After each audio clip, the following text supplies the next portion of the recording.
So, good afternoon to all.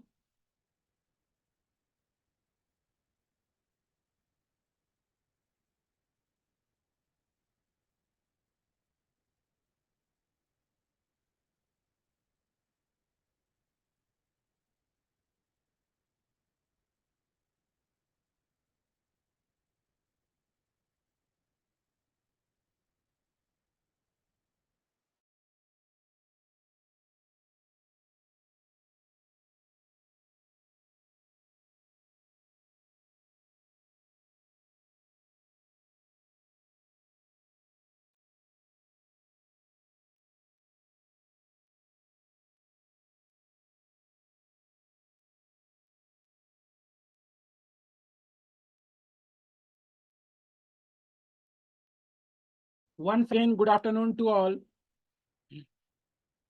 Today, with 10A, Section C students are also present. And for Section C, just brief before moving ahead, that we are going through chapter number 2 in political science, and the name of the chapter is Federalism. 10A में political science में chapter 2 federalism की पढ़ाई हो रही है। शुरू के 2 pages हो चुकी हैं और उसमें हम लोगों ने यह समझा कि फेडरलिज्म की परिभाषा क्या है, what is the definition of federalism. हम लोगों ने अब तक यह भी समझा है कि यूनिटेरिज्म क्या है और फेडरलिज्म और यूनिटेरिज्म के बीच क्या डिफरेंसेस हैं। हम लोगों ने फेडरलिज्म के फीचर्स को पढ़ने का काम भी समाप्त कर लिया है, जो चैप्टर के दूसरे पेज पर है।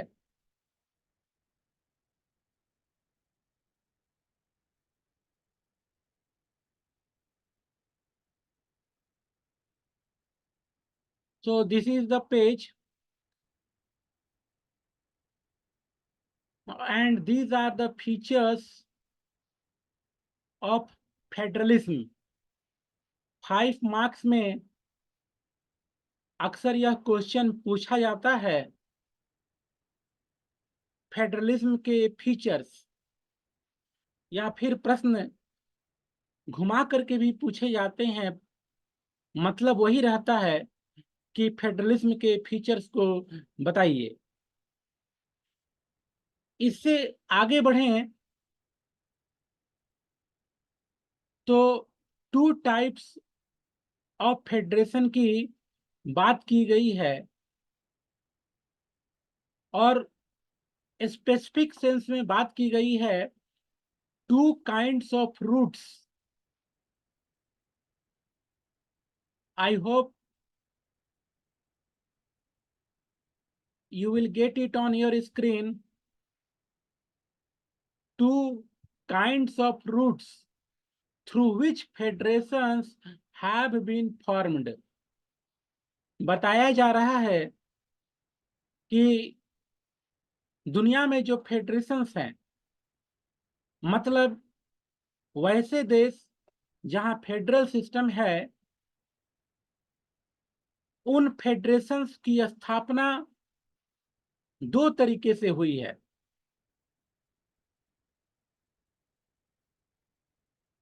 जो फेडरेशंस हैं, दुनिया में जितने भी देश हैं जहां फेडरलिज्म है, फेडरल सिस्टम है,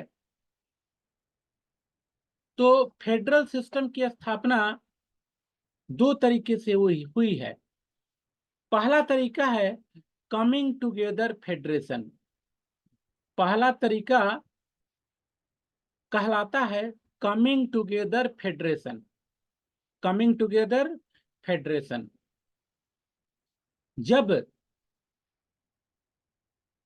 कुछ स्वतंत्र राज्य साथ आए, अलग अलग कारणों से आ सकते हैं। मुख्य कारण होता है सुरक्षा, व्यापार, ये दो मुख्य कारण होते हैं। तो जब राज्य एक साथ आए तो वैसे में कहा जाता है कि कमिंग टुगेदर फेडरेशन का फॉर्मेशन हुआ है। अगर इस बात को ध्यान देना, बार बार रिपीट कर रहा हूं, स्वतंत्र राज्य एक साथ मिल करके बिगर यूनिट बनाए और उस बिगर यूनिट को एक देश का रूप दें और वहां फेडरल सिस्टम रखें, तब कहलाएगा कि वहां कमिंग टुगेदर फेडरेशन है, क्योंकि इंडिपेंडेंट स्टेट्स कम कर रहे हैं। ठीक है, they are coming together. Example, USA, Switzerland, Australia. अब बड़ा फेमस एग्जाम्पल है यूएसए का, यूनाइटेड स्टेट्स ऑफ अमेरिका। ये बहुत फेमस एग्जाम्पल है, विशेष करके हम भारतीयों के लिए। हमारे यहाँ अमेरिका को लेकर के एक सोच है, एक नजरिया है हम सभी का, उसके डेवलपमेंट को लेकर के, उसकी व्यवस्थाओं को लेकर के, उसके पावर को लेकर के।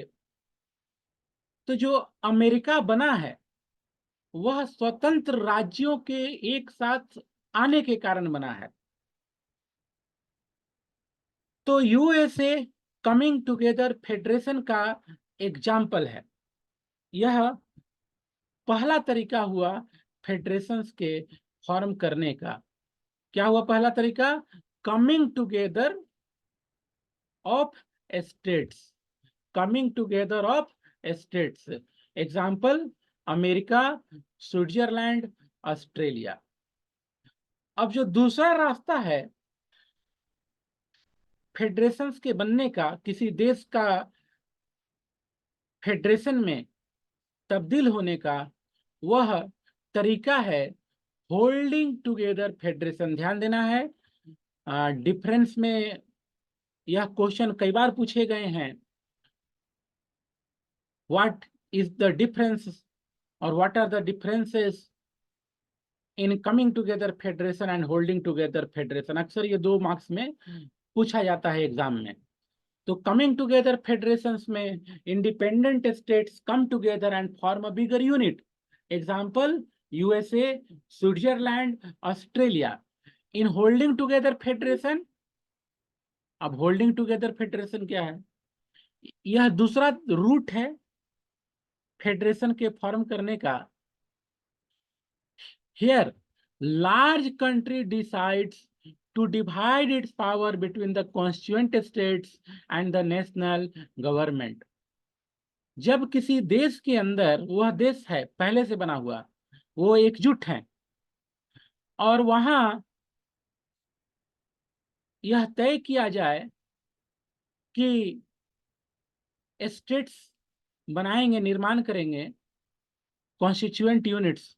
कॉन्स्टिट्यूएंट यूनिट्स और स्टेट सेम मीनिंग में है, ठीक है, सिनोनिम्स के रूप में है ना। हम स्टेट्स बोलते हैं, कई देशों में प्रोविंसेस बोला जाता है, तो एक कॉमन वर्ड यूज कर लिया गया, कॉन्स्टिट्यूएंट यूनिट्स या फिर स्टेट्स। तो जब देश के अंदर पावर को सेंट्रल गवर्नमेंट और स्टेट गवर्नमेंट्स के बीच में बांटा जाता है, तो वहां भी फेडरेशन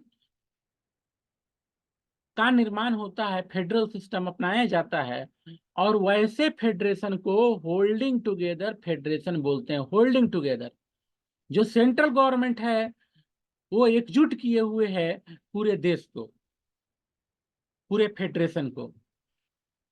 और होल्डिंग टुगेदर फेडरेशन का एग्जाम्पल है इंडिया, स्पेन, बेल्जियम। यहां से एमसीक्यू बनता है, यहां से सब्जेक्टिव क्वेश्चन भी बनते हैं। एमसीक्यू जैसे यहां देखिए लिखा हुआ है India Spain Belgium, India Spain Belgium इन जगहों पर होल्डिंग टुगेदर फेडरेशन है। अब यहाँ एमसीक्यू पूछ सकते हैं इनमें से कहाँ होल्डिंग टुगेदर फेडरेशन नहीं है, कोई एक दूसरा देश दे देंगे, ठीक है, या फिर ऊपर वाले से इनमें से कौन कमिंग टुगेदर फेडरेशन है या नहीं है। तो इस तरह से यहाँ से एमसीक्यू, मल्टीपल चॉइस क्वेश्चन और 2 मार्क्स के क्वेश्चन बनते रहते हैं।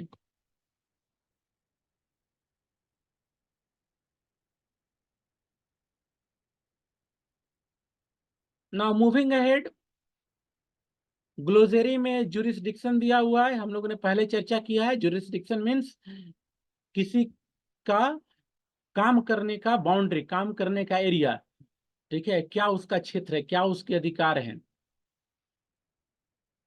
तो इस शब्द को हम लोगों ने पिछले क्लास में समझा था। Now there is a question, the another topic,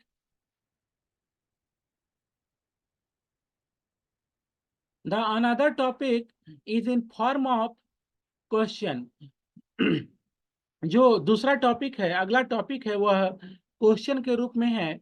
और क्वेश्चन पूछ रहा है what makes India a federal country, what makes India a federal country.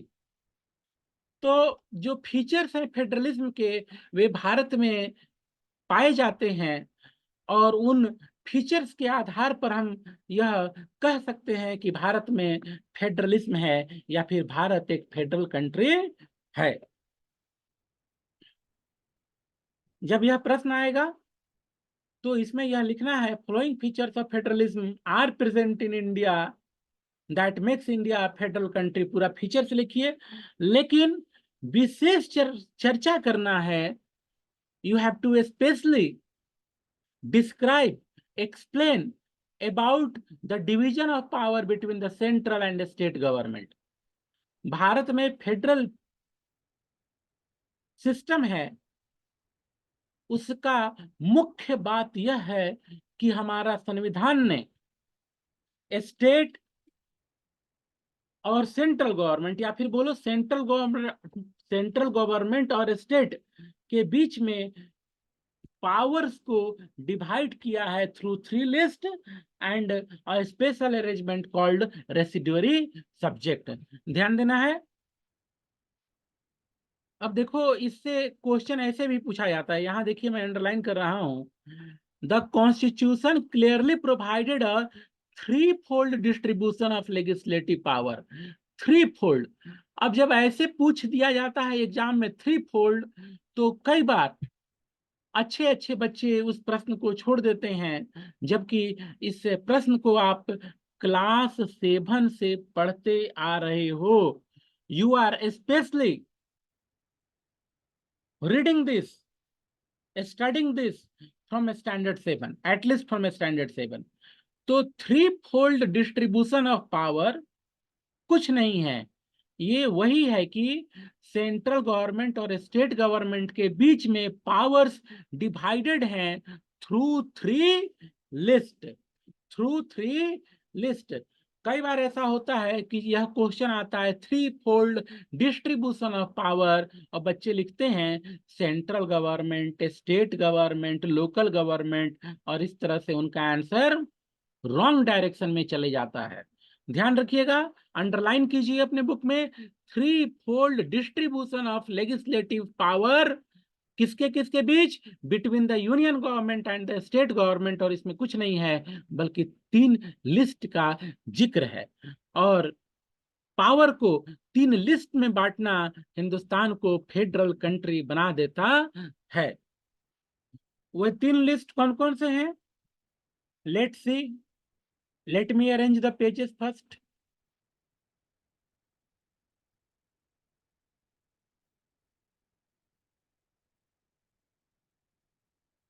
Now see, first one is union list. सबसे पहला यूनियन लिस्ट है और इसमें नेशनल इंपॉर्टेंस के सब्जेक्ट हैं जैसे foreign affairs, banking, communication, currency etcetera. Union list पर जितने सब्जेक्ट हैं उस पर कानून बनाने का अधिकार सेंट्रल गवर्नमेंट के पास है।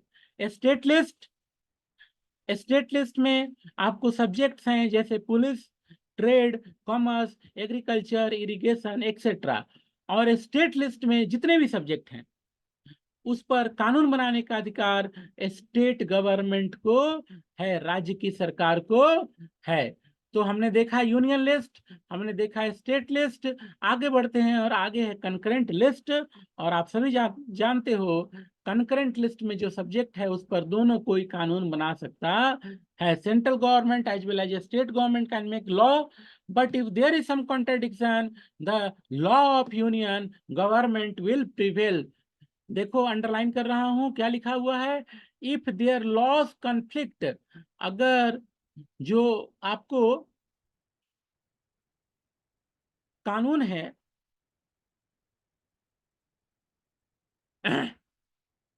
कंकरेंट लिस्ट में जो विषय हैं जैसे education, forest, trade unions, marriage, तो इन विषयों पर कानून दोनों ही सरकारें बना सकती हैं, सेंट्रल गवर्नमेंट और स्टेट गवर्नमेंट। लेकिन अगर उनके कानून में कन्फ्लिक्ट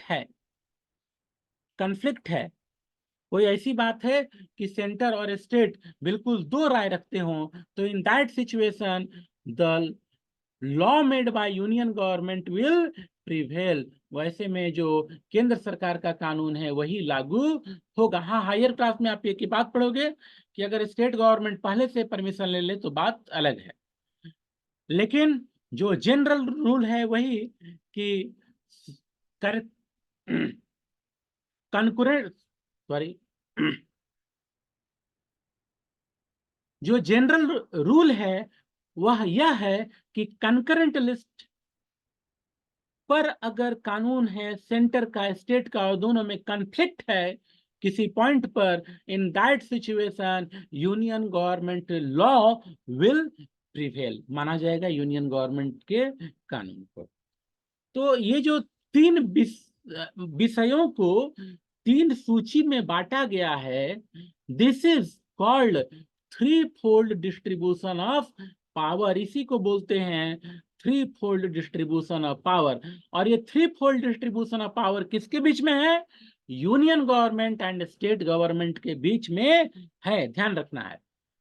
इन तीन लिस्ट के अलावा एक और अरेंजमेंट है जिसको बोलते हैं रेसिडुअरी सब्जेक्ट। रेसिडुअरी सब्जेक्ट जो हमारे संविधान बनाने वाले रहे वे बहुत ही दूरदर्शी व्यक्ति रहे, जिन लोगों ने भी पार्टिसिपेट किया भारत के संविधान के निर्माण में, बहुत दूरदर्शी व्यक्ति थे वे लोग, दूर का सोचने वाले। तो उन्होंने यह समझा, उन्होंने फील किया कि हो सकता है आने वाले समय में, फ्यूचर में, कोई ऐसा विषय आए जो तीनों लिस्ट में नहीं रहे।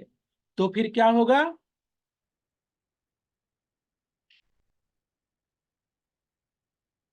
इन दैट सिचुएशन,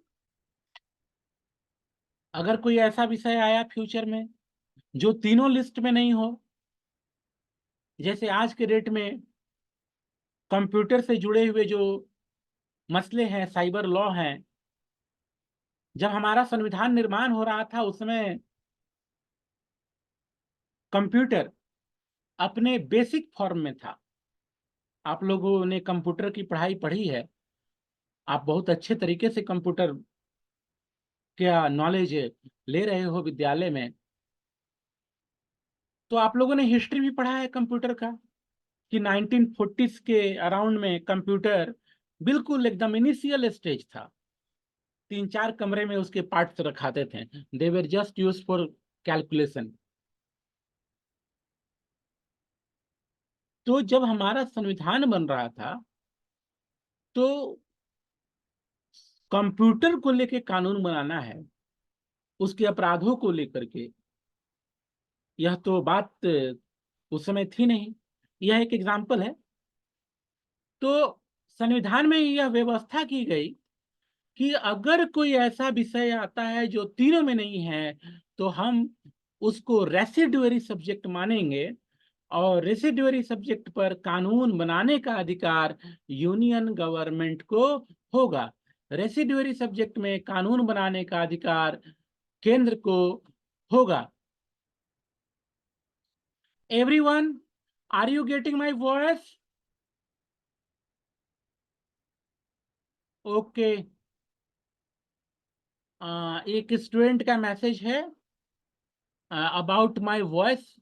हो सकता है कि उस जो स्टूडेंट है उनका ही इंटरनेट का प्रॉब्लम हो सकता है, या हो सकता है एक पल के लिए मेरे इंटरनेट में प्रॉब्लम आई हो।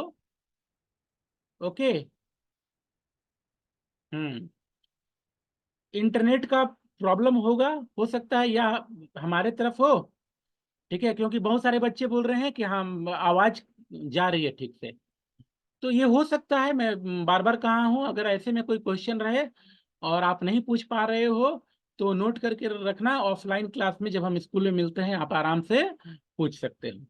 ठीक है।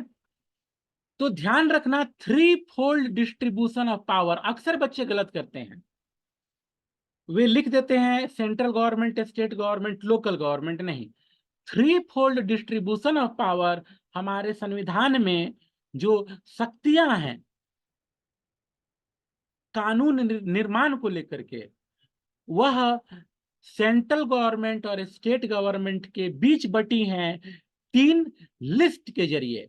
And the list are union list, state list, concurrent list, और एक स्पेशल अरेंजमेंट है that is residuary subject. Residuary subject.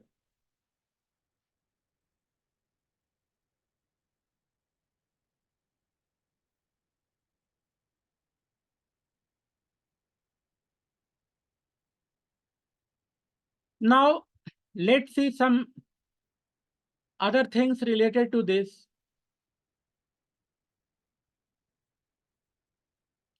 अब देखो, हम लोगों ने पढ़ा, आज ही पढ़ा कि कमिंग टुगेदर फेडरेशन होता है, होल्डिंग टुगेदर फेडरेशन होता है। कमिंग टुगेदर फेडरेशन में जो राज्य मिलते हैं वे देखा जाए तो अपने आप में इंडिपेंडेंट कंट्री का दर्जा रखते हैं। ओके। ध्यान देना, कमिंग टुगेदर फेडरेशन में जो राज्य आ रहे हैं, जैसे अमेरिका के जो राज्य हैं, तो उन्हें ज्यादा पावर है। they enjoy more power in comparison to holding together federations like India। क्यों? क्योंकि कमिंग टुगेदर फेडरेशन में जो राज्य हैं वे एक तरह से देश हैं, और वे साथ मिलकर के एक बड़ा यूनिट बनाते हैं, और वह बड़ा यूनिट लंबे समय तक चलता रहा। हम उसे कंट्री के रूप में देखने लगते हैं, जैसे United States of America, United States of America.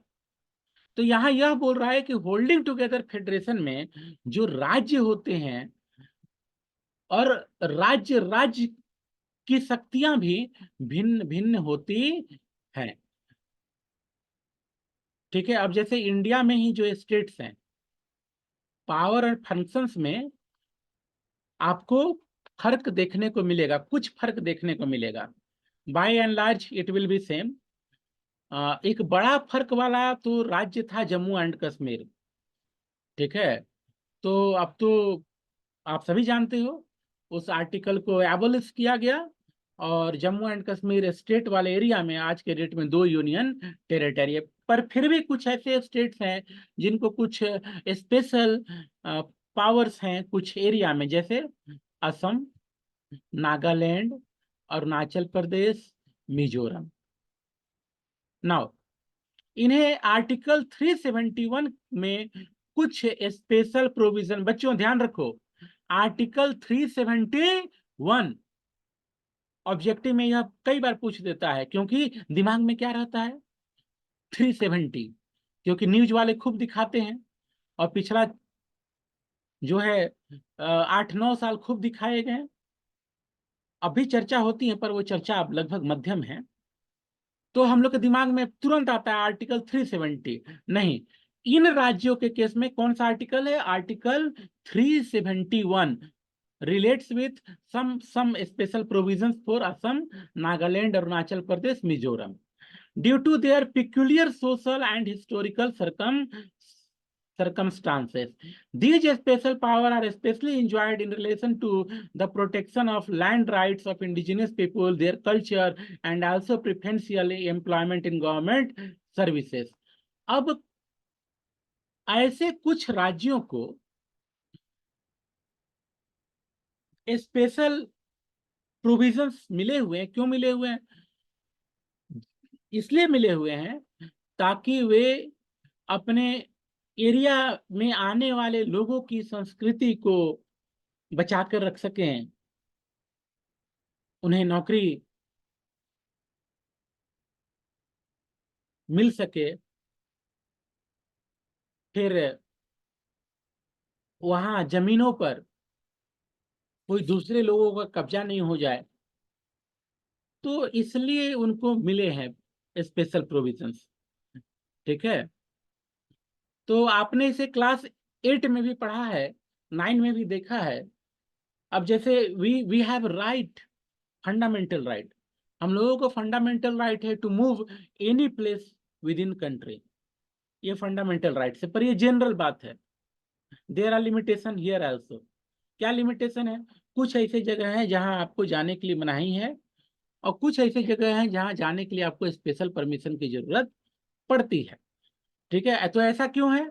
वहां की संस्कृति, वहां की जमीन जंगल को बचाए रखने के लिए। अब जैसे बड़ा फेमस एग्जांपल है, अंडमान का एक आइलैंड है। तो एक कुछ ऐसे आइलैंड है अंडमान निकोबार में, विशेष करके एक सियंटला करके आइलैंड है। तो वहाँ मनाही है भारत की सरकार की तरफ से कि बाहर के कोई लोग वहाँ नहीं जाए। तो ऐसा इसलिए क्योंकि उस जगह पर पार्टिकुलरली उस आइलैंड पे रहने वाले जो कह सकते हो आदिवासी आदिवासी समाज के जो हमारे लोग हैं, उनकी संस्कृति वहां बची रहे, दूसरे लोग जा करके उनको डिस्टर्ब नहीं करें। और कई बार यूट्यूब वगैरह में आपने वीडियो देखा होगा कि कुछ एक्सप्लोरर वहां जाने का प्रयास किए तो उनकी जान गई। तो ऐसी चीजें, तो इन चीजों को देखते हुए और बेसिकली मकसद यही रहता है कि सबका कल्चरल है, और जहाँ लोग संख्या में कम है, कल्चर यूनिक है, तो उन्हें बाहर की दुनिया से एक प्रोटेक्शन मिले, जितना प्रोटेक्शन वे चाहते हैं। ठीक है, अगर असम की गवर्नमेंट डिसाइड कर ले कि नहीं हमें ये नहीं चाहिए, हम और दरवाजे ओपन करते हैं, तो इनर लैंड परमिशन जो है करके भी एक टर्म है। तो यहाँ टर्म नहीं है, ये बस मैं बता रहा हूँ। या आपको याद रखना है आर्टिकल 371 में स्पेशल प्रोविजंस हैं असम, नागालैंड, अरुणाचल प्रदेश, मिजोरम के लिए। आगे बढ़ेंगे।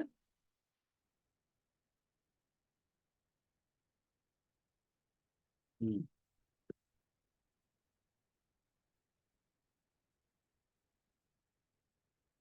तो मैं जो बात कह रहा था, आदित्य रंजन ने मैसेज किया है north sentinel island, north sentinel island. तो आदित्य का यह मैसेज रिलेटेड है जब मैं बोल रहा था कि अंडमान निकोबार में आइलैंड्स हैं, ठीक है, जहाँ बाहरी लोगों को जाने का मनाही है। तो मनाही का मुख्य कारण यही है कि वहाँ के लोग होस्टाइल हो जाते हैं, आक्रामक होते हैं, दूसरों को देख करके हमला करते हैं।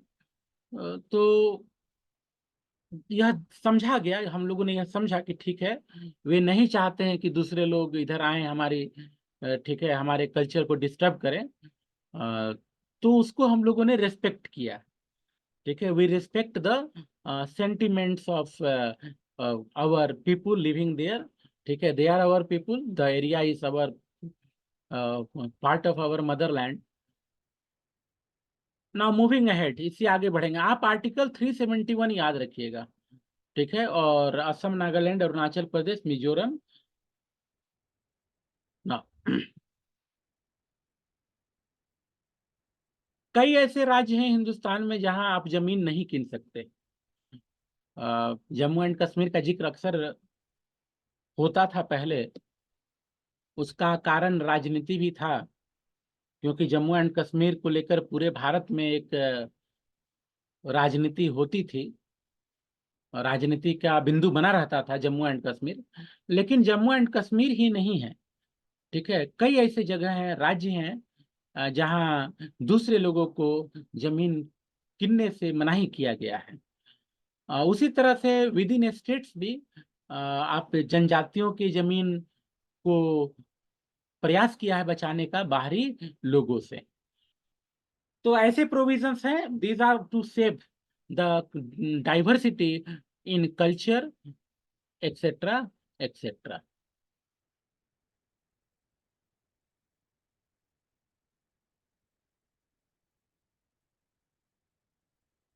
सुमित प्रकाश का एक क्वेश्चन है, वह मणिपुर में जो हिंसा है उससे संबंधित उसका क्वेश्चन है कि जो ये आर्टिकल 371 के अंतर्गत प्रोविजंस हैं, क्या उसको लेकर के हिंसा हो रही है। मणिपुर में स्थिति टेंस है। दो सोशल ग्रुप्स वहां बन गए हैं, और टेंशन का कारण वहाँ रिजर्वेशंस को लेकर के कुछ हाल फिलहाल जो निर्णय हुए वहाँ की सरकार के द्वारा, और फिर हाई कोर्ट, सुप्रीम कोर्ट में जो फैसले आए, तो कुछ लोग पक्ष में हैं, विपक्ष में हैं, दो ग्रुप बना और वो हिंसा है। तो आर्टिकल 371 से हाँ कह सकते हो, पर बेसिकली रिजर्वेशंस वाले मुद्दे पर हैं, और दर्जा को लेकर के है। दर्जा रिजर्वेशन से भी मुख्य है, ठीक है, कि शेड्यूल कास्ट, शेड्यूल ट्राइब्स का आपको दर्जा को लेकर के मुख्य है। नौ, क्योंकि शेड्यूल ट्राइब्स का जो है, आपको किसी को अ, वो कैटेगराइजेशन मिलता है कि इस समाज के लोग शेड्यूल ट्राइब्स के हैं, तो वैसा होते ही उन्हें बहुत सारी दूसरी फैसिलिटीज मिलना शुरू होते हैं। और मणिपुर में थोड़ा कॉम्प्लेक्स सिचुएशन है कि, ठीक है। खैर आगे बढ़ते हैं। मिल बैठ करके समझौते करके ही आगे बढ़ना होता है, ठीक है। आदित्य ने के अगेन क्वेश्चन किया लद्दाख को लेकर के। लद्दाख में सोनम वांगचुक के नेतृत्व में लोगों का प्रदर्शन चल रहा है। आर्टिकल 371, बिल्कुल आर्टिकल 371 नहीं है, लेकिन लगभग डिमांड कुछ उसी तरह के हैं वो, ठीक है। वो भी चाह रहे हैं कुछ इस तरह के प्रोविजंस के बाहरी लोगों का हस्तक्षेप लद्दाख के एरिया में कम हो। अ, तो ये बातें लगभग वहां भी हैं, ठीक है। करने का तरीका अलग है, अ, लेकिन लगभग यही बातें संघर्ष का मुद्दा है कि बाहरी लोगों को राइट्स वहां पर वैसे न मिले, उनका हस्तक्षेप कम हो। संस्कृति अलग है, ठीक है। और निश्चित तौर से जब बाहर के लोग जाते हैं तो काफी चीजें बदलती हैं। ये थोड़ा नेगेटिव बात हो जाती है, पर सच तो देखने को मिलता है। अब जैसे टूरिस्ट ही जाते हैं, छोड़ दो वहां बसने का, टूरिज्म ही देखा जाए तो कई लोग हिमालय की तरफ, कई लोग हैं हिमालय की ओर जाते हैं या वैसे प्लेसेस में जाते हैं, टूरिज्म के लिए जाते हैं, गंदगी फैलाते हैं।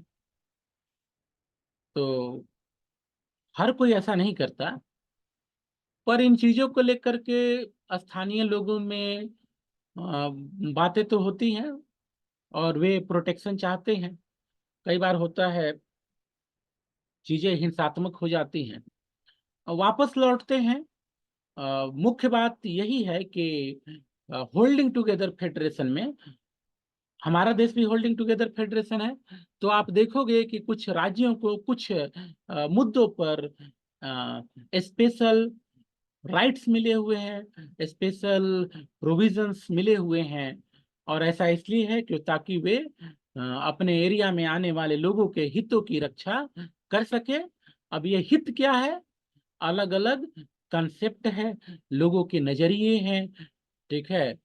अ, तो बारीकी से जा करके देखने की जरूरत पड़ती है अगर हम किसी स्पेशली किसी एक एरिया को लेकर के चर्चा करें, क्योंकि एक बड़ा इशू तो सामने आता है, but there are several other points also that are part of reasons for tension. Now concluding remark. तो आज हम लोगों ने देखा coming together federation, holding together federation के बीच का अंतर। हम लोगों ने यह देखा कि भारत में three fold distribution of power है, केंद्र सरकार और राज्य सरकार के बीच में तीन सूचियों के जरिए, थ्री लिस्ट के जरिए, union list, state list, concurrent list और स्पेशल अरेंजमेंट है रेसिडुअरी सब्जेक्ट को लेकर के। कुछ ऐसे राज्य हैं जिनके पावर्स थोड़े कुछ मुद्दों पर बढ़ाए हुए हैं और स्पेशली जिक्र है आर्टिकल 371 का स्पेशल जिक्र है। नाउ कुछ और बातें देखते हैं। Sharing of power between union government and state government is basic to the structure of the constitution. It is not easy to make change to this power sharing arrangement. The parliament can not on its own change this arrangement. अब यहाँ बात बोला गया है कि state government और central government के बीच में जो पावर शेयरिंग है उसे सेंट्रल गवर्नमेंट अकेले नहीं बदल सकता है, उसे जरूरत होगी राज्य सरकार के समर्थन के भी, राज्य विधानसभाओं के समर्थन की भी जरूरत पड़ती है। आपने पढ़ा है क्लास 8 में, क्लास 9 में भी, कि कुछ ऐसे आर्टिकल्स हैं, कुछ ऐसे प्रोविजंस हैं जहां अमेंडमेंट के लिए स्पेशल मेजोरिटी प्लस रेटिफिकेशन की जरूरत पड़ती है। Now then it has to be ratified. और वही बात यहाँ लिखी गई है कि अगर ऐसे कुछ बात हैं तो दोनों हाउसेस में स्पेशल मेजोरिटी से, 2/3 मेजोरिटी से पास होगा। साथ में then it has to be ratified by the legislature of at least half of the total states. उस समय जितने राज्य हैं, फॉर एग्जाम्पल आज के डेट में अगर 28 राज्य हैं, ठीक है, एक समय 29 हो गया था, जम्मू एंड कश्मीर को हटाया गया, 28 हो गया। तो जितने भी राज्य हैं उस समय, जिस समय उस कानून में परिवर्तन लाया जा रहा है, तो उसमें से आधे से ज्यादा राज्य यह माने कि हाँ भाई जो परिवर्तन आ रहा है हमें स्वीकार्य है, वहां की विधानसभा में वे बातें पारित हों। That's all. Less than 1 minute is there. The meeting will automatically end. Thank you very much to you all to be with me. Have a nice time. God bless you all. Good day.